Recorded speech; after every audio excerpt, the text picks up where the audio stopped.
शांति को बलपूर्वक कायम नहीं रखा जा सकता, इसे केवल समझ से ही हासिल किया जा सकता है। अल्बर्ट आइंस्टाइन के इन गहरे शब्दों के साथ आज हम एक ऐसी ही जटिल कोशिश पर एक गहन विश्लेषण करने जा रहे हैं। ये कोशिश हाल ही में काफी सुर्खियों में रही है, डोनाल्ड ट्रंप की गाजा शांति योजना। और ये चर्चा आधारित है इंडियन एक्सप्रेस में छपे एक विस्तृत लेख पर। हाँ, ये काफ़ी महत्वाकांक्षी योजना लगती है। 20 सूत्रीय प्रस्ताव है जिसका औपचारिक नाम भी है गाजा संघर्ष को समाप्त करने की व्यापक योजना। बिल्कुल। और यूपीएससी अभ्यर्थियों के लिए और जो भी इस विषय में रुचि रखते हैं उनके लिए ये समझना बहुत ज़रूरी है, खासकर मौजूदा हालात को देखते हुए। हाँ, क्योंकि देखिए 7 अक्टूबर 2023 के हमास हमलों को और उसके बाद जो इजराइल ने सैन्य कार्रवाई शुरू की उसको लगभग 2 साल होने को आए हैं। तबाही बहुत हुई है। सही कहा। और ये योजना आई भी कब है? ठीक जब इजरायली प्रधानमंत्री नेतन्याहू ट्रंप से मिले हैं। हाँ, ये टाइमिंग भी नोट करने वाली बात है। तो आज हम इसी योजना को परत दर परत समझने की कोशिश करेंगे। इसके मुख्य बिंदु क्या है, मध्य पूर्व पर, खुद ट्रंप पर, और हाँ, खास तौर पर भारत के नजरिए से इसके क्या मायने हो सकते हैं। मतलब एक तरह से पूरी चीरफाड़ करेंगे इसकी। हाँ, बिल्कुल। क्या ये योजना वाकई जमीन पर उतरने लायक है या सिर्फ कागजी है? तो चलिए इसी सवाल के इर्द गिर्द घूमते हैं। शुरुआत करते हैं इसके पहले बिंदु से, और शायद सबसे चुनौतीपूर्ण, हमास का निरस्त्रीकरण। हाँ, ये वाकई सबसे बड़ा पेच है, कह सकते हैं। योजना साफ कहती है कि हमास को हथियार डालने होंगे, आत्मसमर्पण करना होगा, और बदले में उनके सदस्यों को सुरक्षित रास्ता दिया जाएगा। वो अपनी पसंद के देशों में जा सकेंगे, जैसे जॉर्डन, मिस्र, कतर, ईरान, इन देशों का नाम लिया गया है। अच्छा। और एक बात और है, जो सदस्य शांति से रहने का वादा करेंगे, हथियार डाल देंगे, उन्हें माफी भी मिल सकती है। सुनने में तो ये बहुत सीधा समाधान लगता है, पर क्या ये इतना आसान होगा? हमास कोई छोटा मोटा गुट तो नहीं है। वही तो, यहीं पर असल चुनौती है। देखिए, हमास लगभग 2 दशक से गाजा पट्टी पर काबिज हैं। उनका आईडीएफ यानी इजरायली सेना के साथ एक बहुत लंबा खूनी इतिहास रहा है संघर्ष का। तो उनसे ये उम्मीद करना कि वो बस हथियार डाल देंगे, आत्मसमर्पण कर देंगे, ये थोड़ा ज्यादा आशावादी लगता है। और विश्वास का सवाल भी तो है। बिल्कुल। क्या हमास के सदस्य यकीन करेंगे कि उन्हें सच में सुरक्षित रास्ता मिलेगा, वो भी इजराइल की निगरानी में? ये भरोसा बनाना, ये अपने आप में एक पहाड़ जैसा काम है। तो ये विश्वास बहाली एक बहुत बड़ी बाधा है। क्या इतिहास में ऐसे उदाहरण हैं जहां इतने गहरे जमे हुए समूह ने हथियार डाले हों? इस योजना में ऐसा क्या है जो इसे सफल बना सकता है? देखिए, इतिहास मिला जुला है, कहीं सफलता मिली है, पर अक्सर ये बहुत लंबी, बहुत पेचीदा प्रक्रिया होती है। बाहरी गारंटी चाहिए होती है, मजबूत निगरानी चाहिए होती है। अच्छा। इस योजना की एक खास बात शायद वो क्षेत्रीय गारंटी वाला पहलू है, उस पर हम बाद में आएंगे। लेकिन हाँ, निरस्त्रीकरण वाली शर्त यह सबसे मुश्किल बाधाओं में से एक रहेगी, इसमें कोई शक नहीं। ठीक है, मान लेते हैं, चलिए एक पल के लिए मान लेते हैं कि निरस्त्रीकरण की दिशा में कुछ प्रगति होती है। तो फिर गाजा में स्थिरता कैसे आएगी? वो जो खालीपन बनेगा उसे कौन भरेगा? यहीं पर शायद वो अंतर्राष्ट्रीय बल वाली बात आती है, आईएसएफ। हाँ बिल्कुल, योजना इसी शून्य को भरने के लिए एक अंतर्राष्ट्रीय स्थिरीकरण बल ISF यानी इंटरनेशनल स्टेबलाइजेशन फोर्स का प्रस्ताव रखती है। इसके मुताबिक अमेरिका, अरब देश और दूसरे अंतर्राष्ट्रीय साथी वो मिलकर एक अस्थायी ISF बनाएंगे। और इसे फौरन तैनात किया जाएगा गाजा में? हाँ, योजना तो यही कहती है, फौरन तैनाती। और इस ISF का काम क्या होगा? कहीं ये एक तरह की कब्जा करने वाली सेना तो नहीं होगी? नहीं, योजना के अनुसार तो ऐसा नहीं लगता। उनका मुख्य काम होगा जो वहां की फिलिस्तीनी पुलिस है उसे ट्रेनिंग देना, उनकी मदद करना। अच्छा। इसके लिए जॉर्डन और मिस्र से सलाह भी ली जाएगी, और गाजा में हथियार न घुस पाएं ये देखना, पुनर्निर्माण के लिए जो सामान चाहिए वो आसानी से आ जा सके, इसमें मदद करना। और इजराइल की भूमिका? योजना साफ कहती है, इजराइल गाजा पर कब्जा या विलय नहीं करेगा। IDF यानी उनकी सेना तभी हटेगी जब निरस्तीकरण में प्रगति होगी। उसके लिए मानक, मील के पत्थर, समय सीमा, ये सब मिलकर तय करेंगे। लेकिन इसमें एक पेंच लग रहा है। योजना कहती है इजराइल कब्जा नहीं करेगा, पर यह भी कहती है कि IDF की एक सुरक्षा परिधि उपस्थिति बनी रहेगी जब तक गाजा सुरक्षित न हो जाए। हाँ, ये बिंदु थोड़ा अस्पष्ट है। लोग इसे ऐसे देख रहे हैं कि शायद इजराइल गाजा के अंदर एक बफर जोन रखना चाहता है। तो फिर संप्रभुता का क्या हुआ? ये बहुत ही नाजुक सवाल है। ये सुरक्षा परिधि उपस्थिति इसकी व्याख्या कैसे होती है, इस पर बहुत कुछ निर्भर करेगा। क्या ये सिर्फ सीमा पर निगरानी है या गाजा के अंदर तक दखल है? ये भविष्य की गाजा की संप्रभुता के लिए एक बड़ा सवाल है। और इसी से जुड़ा है शायद फिलिस्तीनी अथॉरिटी का रवैया। पीए ने तो स्वागत किया है इसका। हाँ, पीए जो वेस्ट बैंक में है उसने स्वागत किया है। शायद वो इसे अपनी प्रासंगिकता वापस पाने के एक मौके की तरह देख रही है। और हमास वो अभी भी इसके नफे नुकसान तौल रहा है, ऐसा लगता है। उनके लिए तो ये अस्तित्व का सवाल है। योजना में एक शर्त भी है कि अगर हमास देरी करता है या मना करता है तो सहायता मतलब मदद सिर्फ उन इलाकों में जाएगी जो आईडीएफ के नियंत्रण से मुक्त होकर आईएसएफ को सौंप दिए गए हैं। ओ, ये तो दबाव बनाने का तरीका हुआ। बिल्कुल। अच्छा, ये तो हुई सुरक्षा और स्थिरता की बात, लेकिन शासन कौन चलाएगा? मतलब रोजमर्रा के काम कैसे होंगे, सरकार कौन चलाएगा? इसे लेकर क्या है योजना में, जिसे अगले दिन की योजना कहा जा रहा है? हाँ, अगले दिन के लिए, शासन के लिए योजना एक अस्थायी ढांचा बताती है। गाजा का प्रशासन एक तकनीकी अराजनीतिक फिलिस्तीनी समिति के हाथ में होगा। तकनीकी और अराजनीतिक? हाँ, मतलब शायद टेक्नोक्रेट्स टाइप। ये समिति पब्लिक सर्विसेज देखेगी, नगर पालिकाएं, रोज का कामकाज, ये सब। इसमें योग्य फिलिस्तीनी होंगे और कुछ अंतर्राष्ट्रीय विशेषज्ञ। और इस समिति पर नजर कौन रखेगा? मतलब निगरानी किसकी होगी? उसके लिए एक नया अंतर्राष्ट्रीय निकाय बनाने का प्रस्ताव है, शांति बोर्ड, बोर्ड ऑफ पीस। शांति बोर्ड। और इसका मुखिया कौन होगा? और यहीं पर दिलचस्प बात है, इस बोर्ड का नेतृत्व खुद डोनाल्ड ट्रंप करेंगे। ट्रंप खुद? हाँ, बाकी सदस्य, राष्ट्राध्यक्ष वगैरह, उनके नाम बाद में बताए जाएंगे।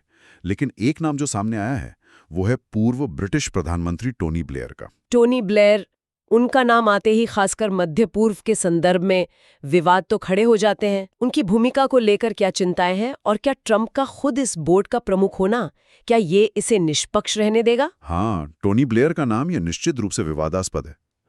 2003 का इराकी युद्ध याद है? हाँ, WMDs वाला मामला। गाजा पुनर्निर्माण की कुछ कथित भव्य योजनाओं पर भी सवाल उठे हैं। और जहां तक ट्रंप के नेतृत्व की बात है, हाँ, वो भी चिंता का विषय है। क्या वो एक निष्पक्ष मध्यस्थ की भूमिका निभा पाएंगे या उनके अपने हित वो आड़े आएंगे? ये इस शासन मॉडल की व्यवहार्यता पर एक बड़ा सवालिया निशान लगाता है। सही बात है। अच्छा, शासन और सुरक्षा तो हो गए, लेकिन आम लोगों की जो तत्काल जरूरतें हैं, 2 साल के संघर्ष और प्रतिबंधों के बाद मानवीय स्थिति तो बहुत ही खराब होगी। क्या योजना में इसका ध्यान रखा गया है? हाँ, बिल्कुल। ये योजना का चौथा बिंदु है, मानवीय सहायता पर। यह कहता है कि पिछले 2 साल से जो सहायता रुकी हुई थी उसका प्रवाह फिर से शुरू किया जाएगा। किस तरह की सहायता? इसमें पानी, बिजली, सीवेज, जो बुनियादी ढांचा है उसे ठीक करना, अस्पताल, बेकरियां, उन्हें फिर से चालू करना, और मलबा हटाने, सड़कें खोलने के लिए जो मशीनरी वगैरह चाहिए उसे गाजा में लाने की इजाजत देना, ये सब शामिल हैं। और ये सहायता पहुंचेगी कैसे? क्या इसमें भी कोई शर्तें हैं या रुकावटें आ सकती हैं? योजना तो कहती है कि सहायता का वितरण यूएन मतलब संयुक्त राष्ट्र और उसकी एजेंसियों के जरिए होगा, साथ ही रेड क्रिसेंट के जरिए, और बिना किसी हस्तक्षेप के। बिना हस्तक्षेप के, ये महत्वपूर्ण है। हाँ, ये बहुत महत्वपूर्ण है, क्योंकि 2 साल की तबाही के बाद तुरंत और बिना रोक टोक के मदद वो न सिर्फ जिंदगियां बचाएगी बल्कि शायद कुछ हद तक विश्वास बहाली में भी मदद कर सकती है। लेकिन जमीनी हकीकत पर इसे लागू करना, हाँ, वो एक चुनौती रहेगी। खासकर अगर कहीं कहीं हिंसा जारी रहती है तो वितरण में दिक्कतें आ सकती हैं। एक और बहुत ही संवेदनशील मुद्दा है बंधकों और कैदियों का। इसे लेकर योजना क्या कहती है? ये 5वां बिंदु है और इसमें एक बहुत सख्त समय सीमा दी गई है। अच्छा, क्या है वो? योजना के मुताबिक जैसे ही इजराइल समझौते को सार्वजनिक रूप से मान लेता है, उसके 72 घंटों के अंदर हमास को सभी बंधकों को रिहा करना होगा, जिंदा भी और जिनकी मृत्यु हो चुकी है उनके शव भी। सभी बंधक? अभी कितने बंधक हैं हमास के पास? ताज़ा जानकारी के हिसाब से करीब 48 बंधक हो सकते हैं, जिनमें से इजराइल का मानना है कि 20 शायद जिंदा हैं। यरूशलेम में उनके परिवार वाले हर हफ्ते प्रदर्शन भी करते रहे। बहुत दुखद स्थिति है। और बंधकों की रिहाई के बदले में इजराइल क्या करेगा? जब सारे बंधक वापस आ जाएंगे, उसके बाद इजराइल 250 ऐसे कैदियों को रिहा करेगा जिन्हें आजीवन कारावास मिला हुआ है। 250? ये तो बड़ी संख्या है। हाँ, और साथ ही 7 अक्टूबर 2023 के बाद जो 1700 गाजावासी हिरासत में लिए गए हैं उन्हें भी छोड़ा जाएगा। इनमें सभी महिलाएं और बच्चे शामिल होंगे। और जो मृत बंधक है उनके बदले में? उनके लिए भी एक प्रक्रिया है। हर एक मृत इजरायली बंधक के अवशेष के बदले इजराइल 15 मृत गाजा वासियों के अवशेष लौटाएगा। ये तो भावनात्मक रूप से बहुत भारी और राजनीतिक रूप से बहुत जटिल प्रक्रिया होगी। बिल्कुल। इतने सारे कैदियों की रिहाई, खासकर आजीवन कारावास वालों की, इजराइल के अंदर भी इस पर बहुत बहस होगी, विरोध भी हो सकता है। पिछले जो कैदी आदान प्रदान हुए हैं उनकी तुलना में ये संख्या और शर्तों के लिहाज से काफी बड़ा और अलग लगता है। और आखिर में इस पूरी योजना को टिकाऊ बनाने के लिए क्या कोई गारंटी है? क्या आस पड़ोस के देश इसमें कोई भूमिका निभाएंगे? हाँ, ये छठा प्रमुख घटक है, क्षेत्रीय गारंटी। योजना कहती है कि Qatar, Jordan, UAE, Indonesia, Pakistan, तुर्की, सऊदी अरब और मिस्र, ये जो क्षेत्रीय साथी हैं, काफी लंबी लिस्ट है ये तो। हाँ, ये देश गारंटी देंगे कि हमास और उससे जुड़े गुट अपनी बातें मानेंगे, अपने वादे निभाएंगे और ये भी सुनिश्चित करेंगे कि जो नया गाजा बनेगा वो अपने पड़ोसियों या अपने ही लोगों के लिए खतरा ना बने। तो क्या इन सभी देशों ने समर्थन दिया है इसका?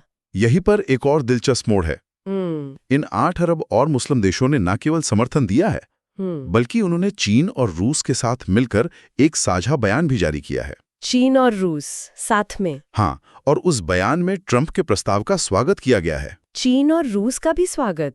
ये तो वाकई भू राजनीतिक रूप से काफी अहम बात लगती है। बहुत अहम।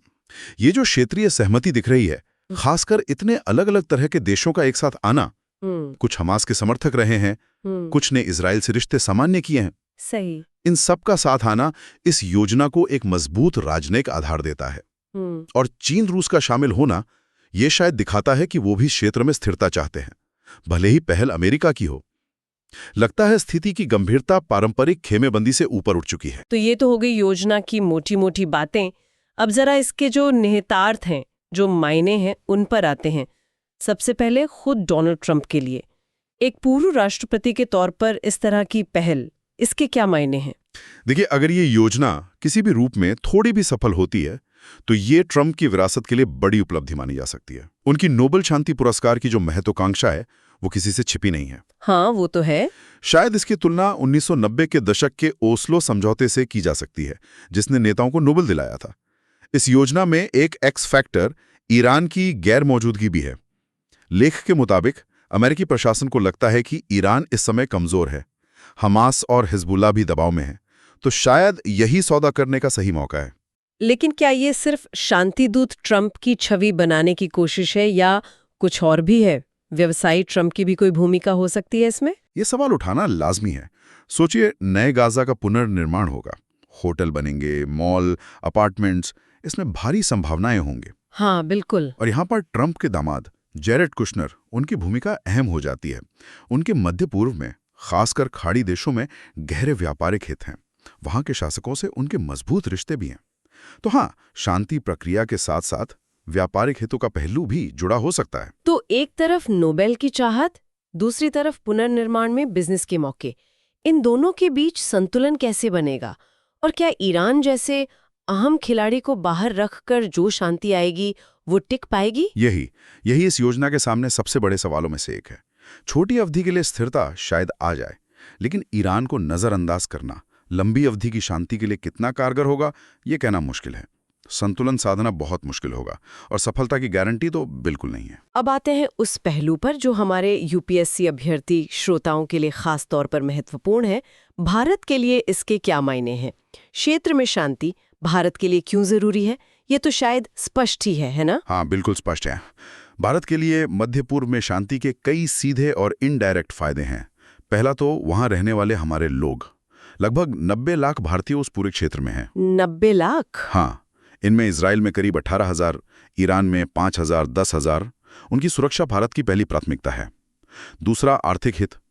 हम अपनी जरूरत का लगभग 80% कच्चा तेल वहीं से लेते हैं। शांति होगी तो तेल बाजार में स्थिरता आएगी। और निवेश? हाँ, खाड़ी के अमीर देश भारत में बड़ा निवेश कर रहे हैं या करना चाहते हैं। शांति उस निवेश के लिए माहौल को बेहतर बनाएगी। और रणनीतिक तौर पर भी तो महत्व है, जैसे वो IMEC कॉरिडोर की बात चल रही थी। बिल्कुल। भारत मध्य पूर्व यूरोप आर्थिक गलियारा IMEC, जो भारत को यूरोप से जोड़ने का एक बहुत बड़ा प्रोजेक्ट है। इस तरह की परियोजनाएं तभी सफल हो सकती हैं जब इलाके में स्थिरता हो, युद्ध या अस्थिरता ये इन बड़ी योजनाओं पर पानी फेर सकती हैं। तो कुल मिलाकर देखें तो शांति भारत के हक में है, लेकिन क्या इस योजना में कुछ ऐसा है जो नई दिल्ली के लिए थोड़ी चिंता की बात बन सकता है? लेख में एक ऐसे पहलू का जिक्र है। हाँ, एक बात जो शायद नई दिल्ली को थोड़ी असहज कर सकती है, वो है इस शांति प्रक्रिया में पाकिस्तान की करीबी भागीदारी। पाकिस्तान की? हाँ, ट्रंप ने कथित तौर पर कहा है कि पाकिस्तान के प्रधानमंत्री शहबाज शरीफ और वहां के सेना प्रमुख जनरल आसिम मुनीर वो इस बातचीत में बहुत गहराई से शामिल रहे हैं और वो इसका 100% समर्थन करते हैं। पाकिस्तान की इतनी करीबी भागीदारी? हाल के वर्षों में तो अमेरिका पाकिस्तान रिश्तों में थोड़ी दूरी आई थी। हाँ, आई थी। तो ये क्या संकेत देता है और भारत पर इसका क्या असर हो सकता है? ये निश्चित रूप से अमेरिका पाकिस्तान संबंधों में एक नई गर्मजोशी का संकेत हो सकता है। शायद अमेरिका को अफगानिस्तान के बाद या क्षेत्रीय स्थिरता के लिए पाकिस्तान की जरूरत फिर से महसूस हो रही है। तो भारत के लिए इसका क्या मतलब हुआ? भारत के लिए इसका मतलब ये है कि उसे अमेरिका की जो दक्षिण एशिया नीति है और उसमें पाकिस्तान की जो बदलती भूमिका है, उस पर बहुत करीब से नजर रखनी होगी। ये भारत के अपने रणनीतिक हितों के लिए, खासकर सुरक्षा और आतंकवाद विरोधी सहयोग के मामले में कुछ नई चुनौतियां पेश कर सकता है। ये एक जटिल त्रिकोण है, अमेरिका, पाकिस्तान, भारत, जिस पर भारत को बहुत सावधानी से चलना होगा। ये वाकई एक बहुत उलझी हुई तस्वीर पेश करता है। संभावनाएं भी हैं और गंभीर चुनौतियां भी। निश्चित रूप से। अगर हम पूरी चर्चा को समेटें तो ट्रंप की ये गाजा योजना महत्वाकांक्षाओं से भरी है। हमास का निरस्तीकरण, अंतर्राष्ट्रीय बल, नई शासन प्रणाली, मानवीय मदद, बंधकों की रिहाई, ये सब। हाँ, इसे अभूतपूर्व क्षेत्रीय समर्थन मिला है, यहाँ तक कि चीन और रूस का भी। जी। ये इसे कुछ वजन देता है, लेकिन इसकी सफलता वो कई अगर मगल पर टिकी है। क्या हमास मानेगा? क्या इजराइल अपनी बातें पूरी ईमानदारी से निभाएगा? क्या वो शांति बोर्ड निष्पक्ष रह पाएगा? हाँ, ट्रंप और ब्लेयर के नेतृत्व वाला बोर्ड। जी। और क्या पाकिस्तान की भूमिका भारत के लिए नई चिंताएं पैदा करेगी? ये सब बड़े सवाल हैं। और यूपीएससी अभ्यर्थियों के लिए यहाँ से कई महत्वपूर्ण बातें निकलती हैं। जी। मुख्य परीक्षा के लिए देखें तो मध्य पूर्व शांति प्रक्रियाओं की जटिलता, अलग अलग देशों और अंतर्राष्ट्रीय एक्टर्स की भूमिका, भारत के आर्थिक और रणनीतिक हित और बदलते भू-राजनीतिक समीकरण, जैसे अमेरिका, पाकिस्तान, भारत संबंध, इन पर सवाल बन सकते हैं। हाँ, बिल्कुल। और प्रीलिम्स के लिए योजना के जो खास बिंदु हैं, आईएसएफ, शांति बोर्ड, कौन-कौन से गारंटर देश हैं, बंधक कैदी अदला बदली की शर्तें, ये सब तथ्य महत्वपूर्ण हो सकते हैं। ये पूरा मामला अंतर्राष्ट्रीय संबंध, घरेलू राजनीति और आर्थिक हितों के जटिल ताने बाने का एक बेहतरीन केस स्टडी है। सही कहा आपने।